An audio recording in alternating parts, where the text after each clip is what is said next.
Hi guys, how are you doing? This is Black News, and we're gonna dive into some Black News, of course. We're gonna use the Shade Room commentaries, and we're gonna no, you're gonna use the Shade Room news, and you're gonna give us commentaries, what I think and what's gonna happen, and a lot of things. So it's gonna be election based because it's very soon. I think it's around the 8th of November. We also have celebrity news. So we're gonna do everything and we're gonna dive into that. Okay, follow me, guys. Okay, I'm just gonna share my screen. Okay, all right, let's do it. The shade room. Okay, so basically they are burning. Store for they are burning ballots, voting ballots. I think it's more so the Republicans that are doing this. Um, so what do I feel about it? I don't usually tell my views on politics, but I'm gonna give you a quick flashback, right? So it's like I think 10 years ago or 5 years ago they won. Trump passed, and it was before Trump there was Obama that was a liberal, a Democrat, right? So for the first time in like 10 years or 5 years, like they passed, the Republican passed, they had more rights. When you vote for the right president, you get more rights, right? More substantial for the businesses, for the big corporation, right? More money to the police and everything. When Biden won, well, the police got defunded, right? Defund the police was a movement, right? A lot of policemen are actually works for vote for Trump, right? The Trump supporter, they're redneck, they're oversized ballot bullets, like oversized ballots. They're very much the American people that you see, right? Your cops, your lawyer, your doctor, everybody that has a high position voted for Trump, right? Now, why are they burning the ballots, right? So let's see who is winning the election right now. Who has a chance to win the American election? So who will win?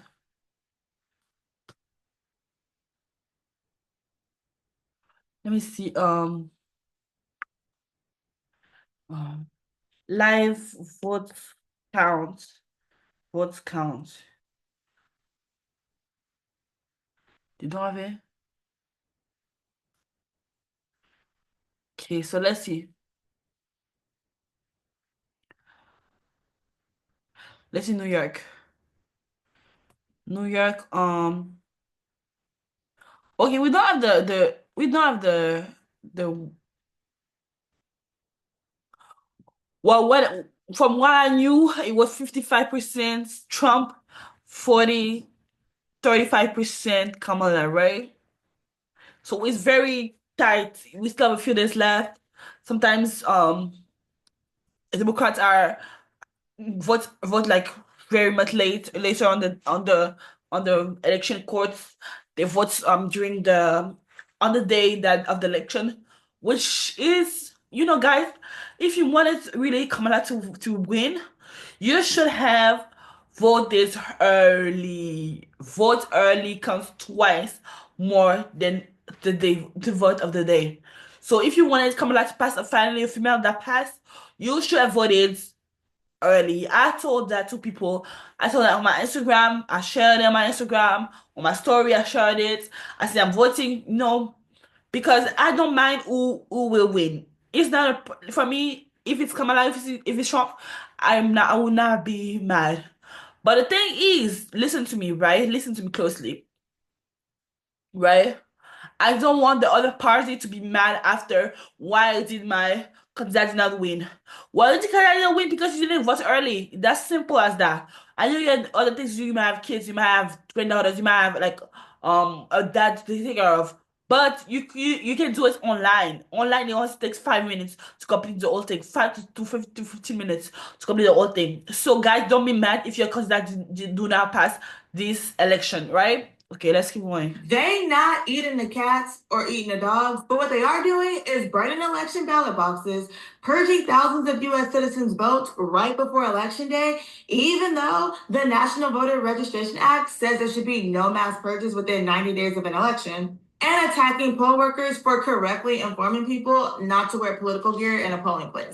So, with that being said, with the election coming up right around the corner, let's talk about what to keep in mind when heading to the polls and how to make sure your vote actually counts this season. I'm Legally Hype, and this is TSR News. First of all, if you've ever been in jail or caught a felony, you may still be eligible to vote. For example, Yes, there's a new bill that is passed that allows certain convicts that have crimes lesser than first degree murder to vote. So if you have a felony, you can still vote. But it depends the state where you are. Your state is blue and right and or red. So I would say if you live in a blue state, you should vote for blues. You should vote for Democrats. If you're in a red state, you should vote for for Republicans just so you can, vote again next time, right? So if you want to vote this election, right? So you should, follow your state guidelines. I'm also gonna look for what benefits can you have if you vote to show you that it's really good to vote, guys. The benefits of voting, right? So active civic engagement, including voting, contributes to the health and economic vitality of local community. People who vote are more likely to connect with neighbors, talk to elected officials, and engage civilly in other ways, right? Vote, okay, this one I already read. Uh-huh. By actively engaging voters, non-profits have the ability to reach people missed to by traditional, yeah. So it's basically doing your civic engagement, respecting the respecting the law, the commitments of our country. So it always goes it always goes within the reach of the people they try to reach. So, it always goes but beyond just the act of voting. It goes with connecting with high uh potential candidates, potential suitor, potential investor in your business. If you vote blue, you can have a good amount of Democrats reaching out to you, get to speak to electorals. That's very good. In 23 states, including Pennsylvania, Utah, California, Virginia, and Minnesota, voting rights are automatically restored for former felons. In 15 states, which include Arkansas, Georgia, Louisiana, and Texas, voting rights are restored after completing your full sentence, which includes probation and parole. Then you have some states with really specific conditions like Florida, Mississippi, and Kentucky, where voting rights are automatically restored for certain crimes, but not all. And states like Maine, Vermont, and DC never revoke voting rights, even for incarcerated individuals. See, we're just missing New York, New Jersey, and the Tri-State area. They still need to get better at this. So let's see what new black news we have on this channel. So okay, let's see this one. 1年前のタイムマシンになるんだ。キラリちゃんさん They're stealing your stamps. I just broke down saying someone stole all my money. Thieves are getting away with millions of dollars, food stamps wiped off of your EBT card in seconds. I knew I had money. You know what? I already had this happen to me. So I was thinking of my boyfriend, right? Yeah, this girlfriend thing, right? And she stole my fucking card, big card, and tried to pass that and buy food with this. So I was the only one having a green Cash App card at the time. Everybody had black, I had green, so I knew that was my card. This man stole my fucking card. So I know fraud is are the highest right now. People really stole because they're doing money and they're broke and they're fucking fraudulent. So, yeah, I understand where they're coming from. My card. From this DHS worker allegedly caught changing PIN numbers to buy groceries for herself to skimmers waiting for you to swipe at the counter. Big income needs. The Shade Room is getting down to the bottom of it and what the feds need you to do before you use your EBT card again. I'm Justin Carter. This is TSR Investigates.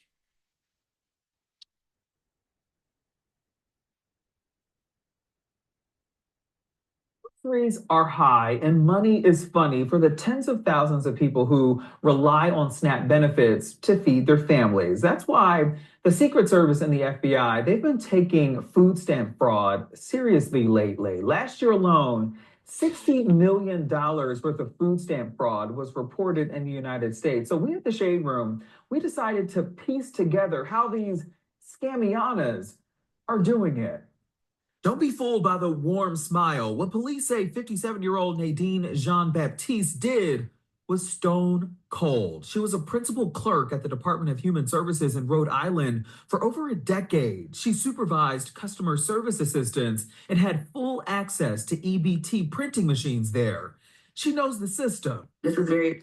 See, that's why you gotta be careful of who you engage, who you hire in your fucking business. Because some people are fraudulent. If you work in like, let's say sales, if you work as a business, you do online shopping, right? Your fucking customer service realizator is going to know the fucking PIN number and the card number of the people that buy your clothes, but they're gonna steal it because they're fraudulent, right? If you do human resources, like they're gonna know their social security number, right? And they want to. So, like, people are getting more and more fraudulent those days. So, yes. So, what I would say, what you can do is definitely get a VPN and encryption, like encrypt your business, so it can be less harmful, right? Big income needs. For 4 years, police say Nadine accessed people's personal information to check their EBT card balances. She then went in and changed their PIN numbers so that she could use their cards. 408 of them since January 2020. And investigators were onto her heavy. Here she is in June 2024, leaving a local market after using somebody else's EBT card. In July, she conducted 3 phone balance inquiries on another EBT card before going on a food run at a Stop and Shop. And here she is again at BJ's. The card she was using belonged to a man that was in jail, and she didn't do it alone. Police say her daughter, 27-year-old Octavia Jean-Baptiste, was also in on the scheme. They say she fraudulently used 95 EBT cards over the course of their years-long investigation. And the trick is, many of the victims' names were either kids eligible for the summer nutrition program, adults serving time in jail, or people reported deceased. I mean, I was literally. You see, she has no morals. She do kids, she deceased people. Like, deceased people don't have kids that can like potentially be beneficial on the card. This is simply fraudulent, like extremely fraudulent. Okay, let's see something else.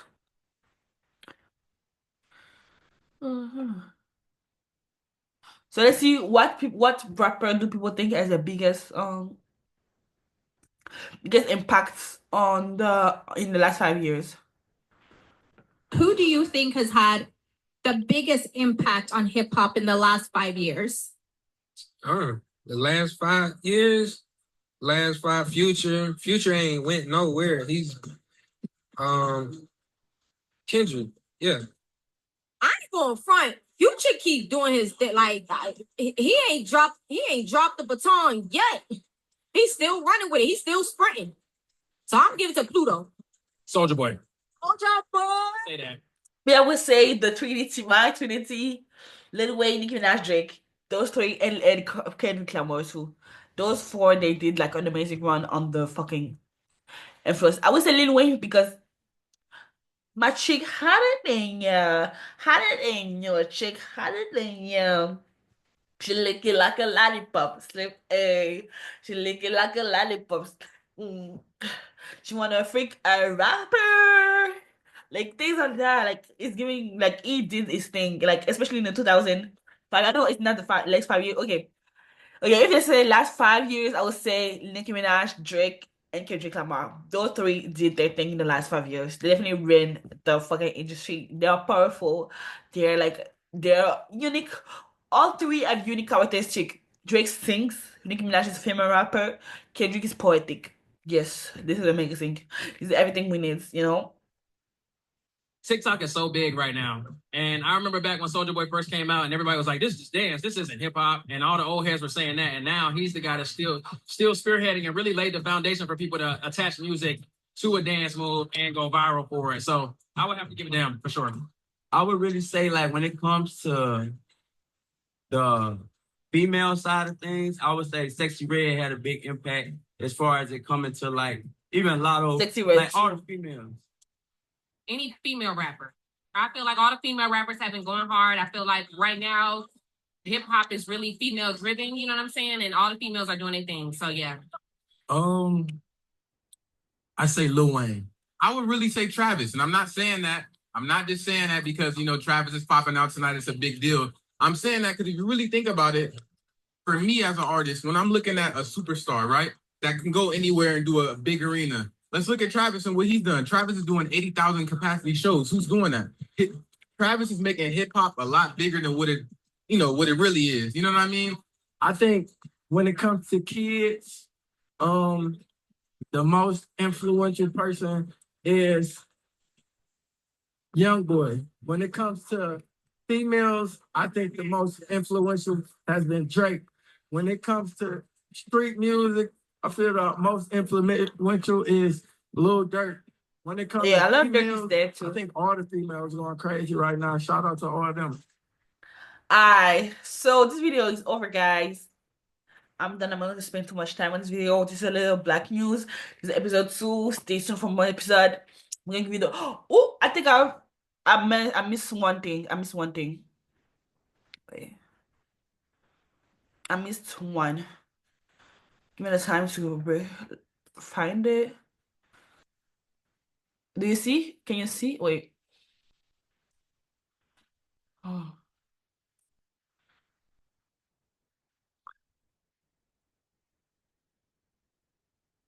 Okay. Sorry for this intermission.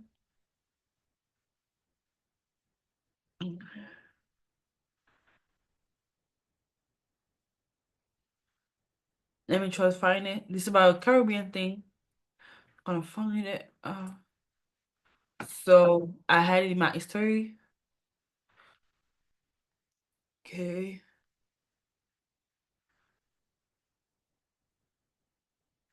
What is that?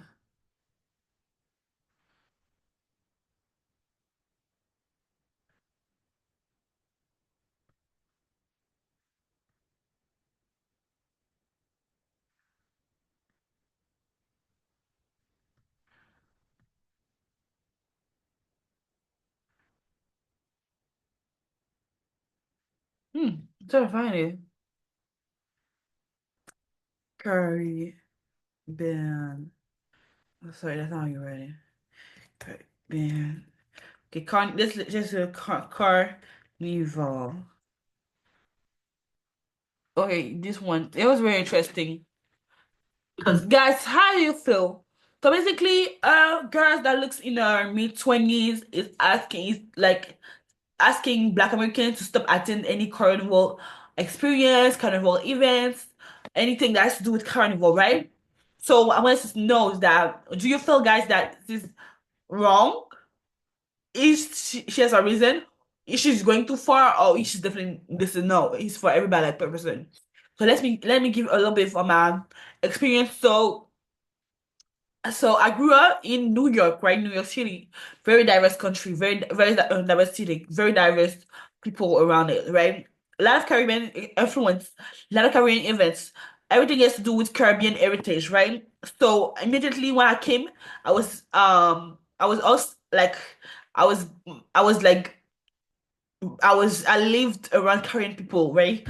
So Caribbean people immediately like hosted me and gathered me to run Caribbean events. Myself, I always loved Caribbean music. I always loved Caribbean music. Me, Spice, and Vice Carter song was my favorite song for years. Conjugal Visit was my songs for years. I listen to this song every time I can, every chance I can. So for me, Caribbean culture was immediately something I will go to celebrate African culture and African descent culture, right? Because I feel like we all the same. So let's listen to this video, right? Here's the sister that's made a video, a Caribbean sister, that says she don't really want to see Black Americans at the Carnival parade. That's for the Caribbean people. But you got one of our sisters going to make a response to it, and she definitely going to have some legitimate points. So let's go ahead and roll that. No reason for anybody that's not from the Caribbean to be at Carnival, and I don't care how y'all feel on the subject. What I'm about to say in this video, I'm not going to gaslight her or beat around the bush because I agree. I know nothing about carnivals. All I know is what I see on the internet, and that's the pretty outfits and the music and everything. And so I agree. The problem I have with a lot of Africans or Black people that live in the islands, y'all tend to have this hatred towards Black Americans while cosplaying us, because at this point, y'all do not look like y'all supposed to look in y'all culture, such as Burna Boy, who looked like he was cosplaying a Black African American man while telling us we don't have a culture, yet he's trying his very best to be a part of something that doesn't exist, because he said we don't. See, Burna Boy won his first award at the BET Award show, right? If it wasn't for the BET Award show, we would never had a first performance. We would never have been at the feet enough tall and feet that he has to walk on a fucking walkway show on a red carpet. We would never have known this if it wasn't for Black Entertainment TV to give him a chance to shine. He won an African award at a Black American show. They opened a new category just for Burna Boy.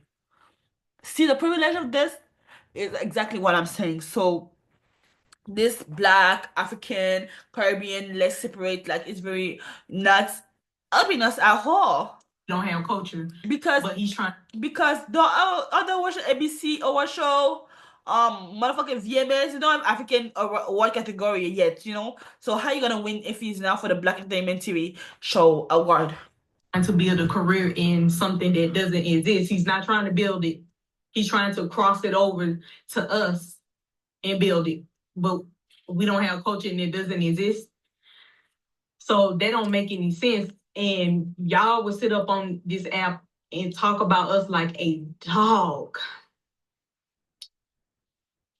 while copying our aesthetic look from the lace fronts all the way down to the white paint toes on y'all toes. Nails on y'all toes would be white. Everything about African American, Black American women aesthetic look, y'all will copy it down from head to toe. And then yeah, so basically this is a lot of words, you know, manipulation, using the things that make us unique in our culture against each other. So what's unique about Caribbean people is the carnival. What's unique about Black Americans is their music, the rap music. What's unique about African people is the tradition and the culture, right? So it's like, oh, African people saying, well, Black Americans don't have any culture. Caribbeans say, well, Black Americans don't know how to dance because they don't have carnival. They cannot be sexy because they wear fucking baggy jeans, right? Using words against each other. Well, that would never make us grow. So I wanted to end this by saying, guys, just treat each other respectfully and just be, you know, nice to each other and stop with this like division, please. That's not what we are here for. Okay, bye guys. Have a good day.